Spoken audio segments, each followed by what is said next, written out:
कहने पर साधुओं का बंधन किया। बहुत फट गया महाराज जी। साधुओं ने कहा कि तेरे घर में भोजन तो मिल गया किंतु दक्षिणा अभी तक नहीं मिली।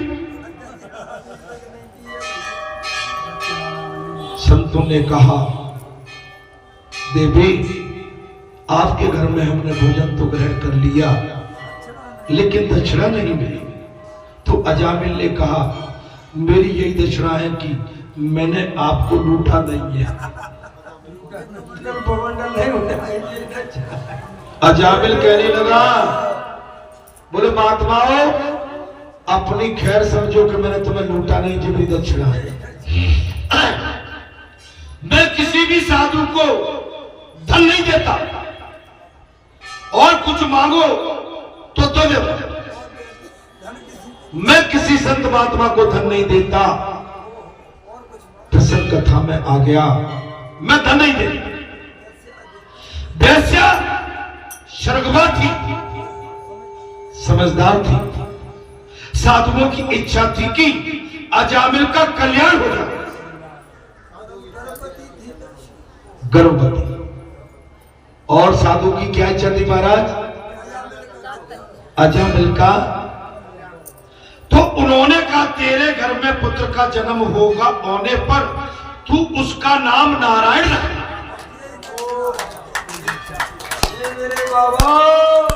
तेरे घर में एक पुत्र का जन्म होगा तो उसका नाम नारायण रखना। अजामिल ने साधुओं से पूछा महाराज मैं अपने पुत्र का नाम रख लूं तो उससे आपको क्या लाभ होगा। तुम्हें उससे क्या लाभ होगा। यदि मैं अपने पुत्र का नाम नारायण रख भी लूं तो आपका लाभ क्या है। साधुओं ने कहा हमारे भगवान का नाम नारायण है। साधुओं ने क्या कहा हमारे भगवान का नाम अतः ये नाम सुनकर हमें आनंद होगा।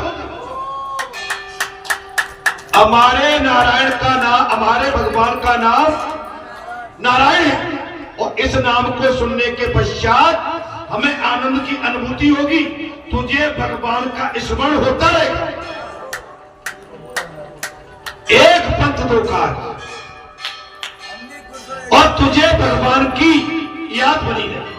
अजामिल ने कहा ठीक है मैं अपने पुत्र का नाम नारायण रख दूंगा। दक्षिणा में राजी हो गए। अजामिल के घर पुत्र का जन्म हुआ तो उसका नाम रखा गया नारायण। संतति के प्रति माता पिता का प्रेम विशेष होता। संतान के प्रति संस्कृति भाषा में संस्कृति संस्कृत में जी माता का प्रेम विशेष होता। अजामिल बार बार नारायण की पुकारता था। अब अजामिल क्या करने लगा बार बार नारायण नारायण नारायण नारायण नाम लेने की उसे आदत सी हो गई। दिन रात नारायण नारायण।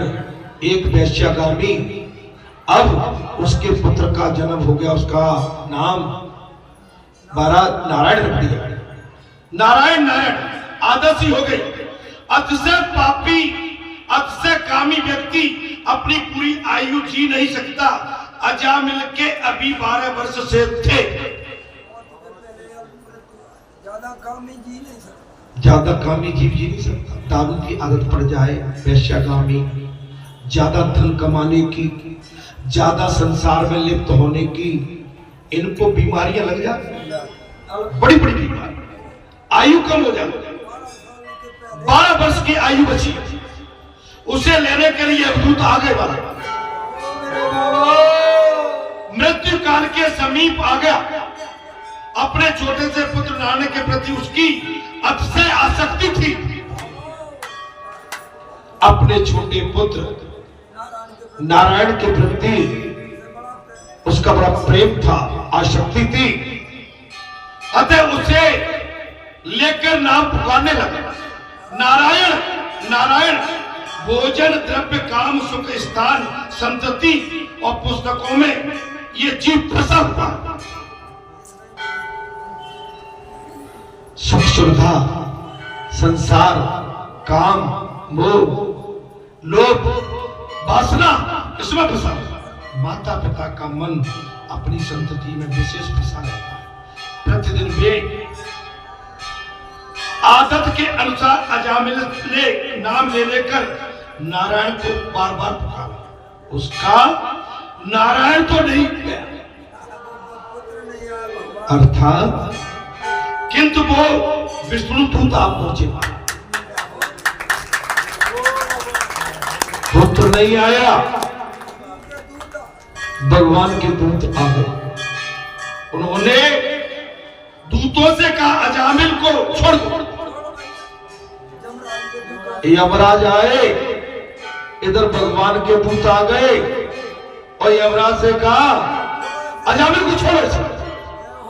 यमदूतों ने कहा अजामिल का चरित्र भ्रष्ट है, पापी है, वैश्यगामी है, लुटेरा है, ईमान भ्रष्ट करके बैठा है, अतः वो जीने के लिए अपात्र है। अब जीने के लिए अपात्र।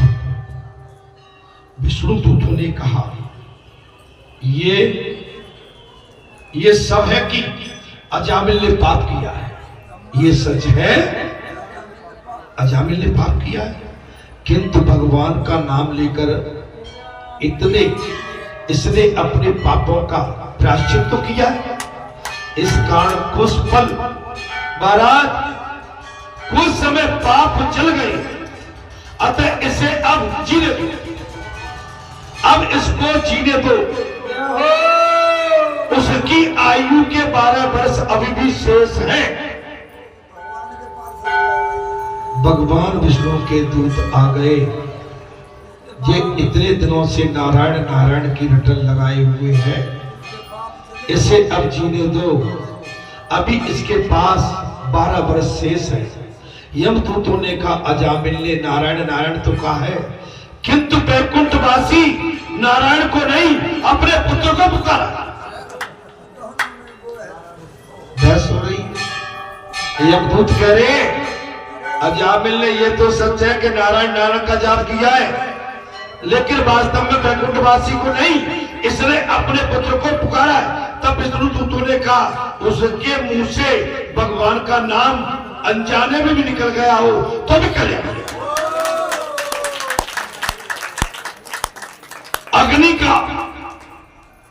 अग्नि पर अनजाने पर पैर पड़ जाए तो जलन तो होती है, चाहे जान के चाहे अनजाने में।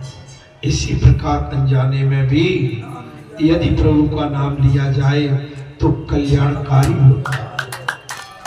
हे संतों, हे महात्माओं, भगवान का नाम अनजाने में लेने पर यदि प्रभु का नाम लिया जाए तो कल्याण होता है, पर फिर भी उसका फल तो मिलता। अजामिल ने नारायण शब्द से चाहे अपने पुत्र का पुकारा हो, किंतु इस बहाने भी भगवान के नाम का उच्चारण तो किया। आप कैसे भी कभी भी भगवान को पुकारे या अपने पुत्र का नाम सीताराम या राधेश्याम या गोपाल या कृष्ण या गिरधर या माधव या नटवर महाराज या वृषभ, कोई तो हो, लेकिन इस बहाने से भगवान का नाम का उच्चारण तो आपके घर में परिवार में चल रहा है। आप देखेंगे घर में कोई सीताराम होता है, सीताराम, लेकिन एक लगाम रखना, सीताराम तू ऐसा है नहीं। अगर तुम सीताराम को भी गाली दे, मोहन तुम ऐसे हो, मोहन को गाली दे रहे हो, गिरधर तुम ऐसे हो, गिरधर को गाली दे रहे हो, शीतला माता बस वाले बदमाश है, तुम शीतला माता को गाली दे रहे हो। बालाजी भगवान के सेवक ऐसे हैं, तुम बालाजी को गाली दे हे मेरे बाबा, इसमें तुम्हें पाप भोगना ही पड़ेगा, क्योंकि बात कथा में आ गया। अगर आपके घर में कोई सीताराम है, बेटा सीताराम है, या सेवक नौकर सीताराम है, सीताराम ऐसा है, सीताराम वैसा है, तो तुम सीताराम का नाम लेके मरना क्यों चाहते हो? अरे सीताराम तो शुद्ध है, भगवान है, माता जानकी के पति राम है। नहीं है वो भाव है ना। भगत जी ऐसे हैं, अरे भगत जी ने नाम लो ठेठ, भगत जी लेके लोगे तो भगवान बालाजी नाराज हो जाएंगे, तो सबको कील देके बिलबिलाते, हे मेरे बाबा, बिलबिलाते करे, बिलबिलाते भगवान के भक्तों को, संतों को, महात्माओं को दुराचार, अनाचार, पापाचार से संबोधन नहीं किया जाता। भले ही आपका सीताराम आपका घर का नौकर हो, सेवक हो, उससे आप कहोगे तो सीताराम तू दुष्ट है, मारे जाओगे। सीताराम दुष्ट है ही नहीं, सीताराम तो प्रभु है। हे मेरे बाबा, तो समझ में आ रही है कि नहीं आ रही? केदारनाथ तुम बदमाश हो, तो तुमने किसको? केदार को दिखा, बद्री, बद्री भारी है, एक बद्रिकाश्रम में बैठे मरबो को जा रहे भैया। पुजारी जी महाराज, इन चीजों से भी सब बचना, अपने गांठ बांध दे, नुकसान हो जाने दे, पर मुझे कहेंगे सीताराम ही है भैया, आपका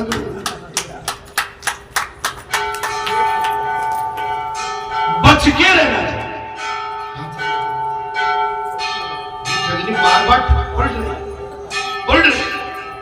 बड़े बड़े महापुरुष भी जानते हैं कि संकेत से, परिहास से और तान के आलम से समय किसी की अवहेलना करने में भी यदि भगवान के नाम का उच्चारण हो जाए तो उसके पाप भी नष्ट हो जाते हैं। भाव को भाव से अगर उसका नाम उच्चारण हो जाए तो उस जीव के पाप नष्ट हो जाते हैं। जो मनुष्य गिरते समय पैर के फिसलने पर, अंग भंग होने पर और दापा आदि के दाह पर चोट लगने पर वाणी कैसी भी व्यवस्था पूर्वक भगवान के नाम का हरि हरि शब्द का उच्चारण करता है, वो नरक की यात्रा का पात्र लत हो जाता है। हे राम राम, हे राम राम, तो भी तुम्हारा कल्याण है, कल्याण है। आप कहीं चले गए, चिंटी ने काट लिया, ए राम जी मर गए, मर गए। एक बात, आपने नाम तो भगवान का लिया, उसमें भी कल्याण है। गिर जाने से चाहे कितनी ही हानि हो जाए, पर हाथ हाय हाय मत करो।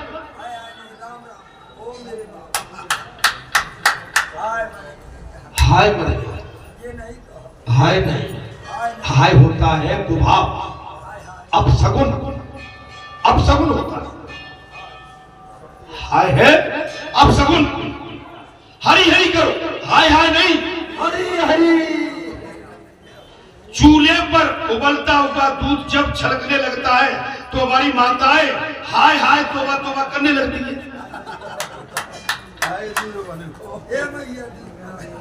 और देख लो वो भैया तक, अगर हमारी माताओं का कोई दूध, दाल, चावल, भात, कोई पकवान गैस चूल्हे पे रखे हैं तो मर गए, हाय हाय राम, अरे राम राम राम, मर गए, मर गए, राम राम मर गए, तो वो भी गलत। राम कभी मर नहीं सकते, हाय हाय करने से अब होगा ही क्या? जो नुकसान होना था हो गया, अब हाय हाय से क्या होगा? अरे हरि हरि बोलो। अनजाने में भी हरि हरि कहने पर यज्ञ का फल प्राप्त होगा।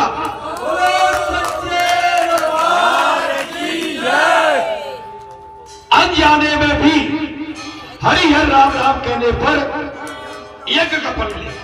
अथवा वैसे तो अग्नि की आहुति कौन दे सकता है? वैसे ये कि कौन कर पाएगा?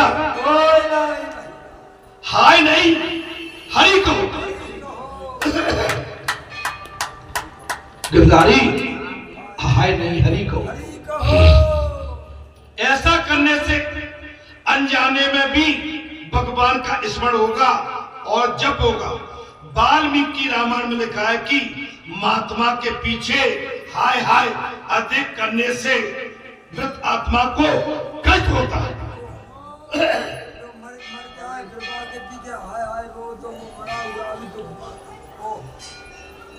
वाल्मीकि रामायण में लिखा हुआ है, पीछे अगर कोई महात्मा या जीव आत्मा आपके घर से स्वर्गलोक या मिट्टी में विलय होती है, उस समय हमारी माताएं बहुत विलाप करती हैं, रोदन करती हैं, हाय हाय करती हैं। इससे उस आत्मा को शांति कष्ट होता है। उस समय सीताराम सीताराम हरि है बोलो। भले ही आपके आंसू टपकते रहे, लेकिन हरि हरि सीताराम सीताराम आंसू किन्ने थे, लेकिन सीता उसे दुख होता है। हरि हरि बोलने से उसका फल मृत आत्मा को मिलता है। अब तो समझ में आ गई ना। इसलिए जब हम सब यात्रा को लेके जाते तो क्या बोलते हैं? राम राम सत्य सत्य बोलो गत्य। क्या कहते हैं वो? उस मृत आत्मा की अर्थी के सामने काली 50 दे। साथ राम राम सत्य है, सत्य बोलो गति है। राम राम मरते समय गरुड़ पुराण जे पिंडदान जे आप क्यों करते हैं? कि उनकी जीव आत्मा को शांति मिले, उनको शोक नहीं हो और परिवार का शोक खत्म, इसलिए करते हैं। विष्णु दूतों ने अजामिल को यमदूतों के बंधन से मुक्त करा दिया। भगवान विष्णु के दूतों ने यम बड़े काल के दूतों से मुक्त करा दिया, उसका उद्धार हो गया। अब मृत्यु टल गई, अल्प मृत्यु टल गई, पर महामृत्यु नहीं, अल्प टली। आज समझ में, मैंने एक उदाहरण दिया। मैं मृत्यु की सैया पे लेटा हूं, मैं क्या देख रहा हूं? दिन है, दिन में तारे हैं, रात हो गई है। मैं कोई किसी किताब की पढ़ी चीज नहीं सुना रहा हूं। दिन है, रात्रि हो गई मेरे लिए, और काल मेरे सामने खड़ा। मैं क्या देख, मैं हकीकत में कह रहा हूं, काल मेरे सामने, मैं तड़प रहा हूं और दादी की गोद में हूं। मेरी आयु उस समय 18-19 वर्ष की होगी लगभग, छोटा सा, ज्यादा नहीं थी उस समय। मैं दादी की गोद में हूं, मैं तड़प रहा हूं। ये प्रत्यक्षदर्शी बैठे, ये पता नहीं कहां से आ गए। इन्होंने मेरे पैर के जो अंगूठा का वो नाखून होता है ना, मैं ध्यान दे रहा हूं, ये मेरे अंगूठे के नाखून को ऐसे पकड़े हुए और मैं चिल्ला रहा हूं। अब मैं क्या देखता हूं कि बिल्कुल रात्रि हो गई है एकदम, और मुझको दिन में तारे यही दिन है, काली रात्रि है, तारे टिमटिमा रहे, और मैं कह रहा हूं कि मैं जा रहा हूं। एक ही उस समय विनय कर रहा हूं, प्रभु मुझे अपने मरने का अफसोस नहीं है।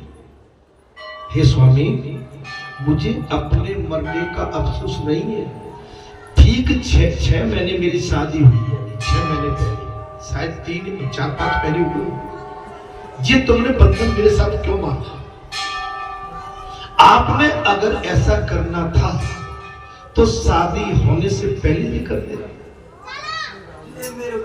मैं सहज में आपके साथ चल दिया। ये तो प्रभु ठीक नहीं हो रहा। और मैं क्या देखता हूं महाराज, उसी समय हीरा दुनिया के भगत को हीरा बाबा की सवारी आती है, आ गई। उनके हाथ में तेगा है। क्या है? तलवार। तलवार में मैं क्या देख रहा हूं? जय श्री राम, जय हनुमान, जय हीरा मीरा। और वो तेगा और जे मैं वो का क्या देख रहा हूं? बीच में तेगा है और तेगा पे क्या लिखा है? थार में जय श्री राम, जय हनुमान और जय हीरा मीरा। काल वापस हो।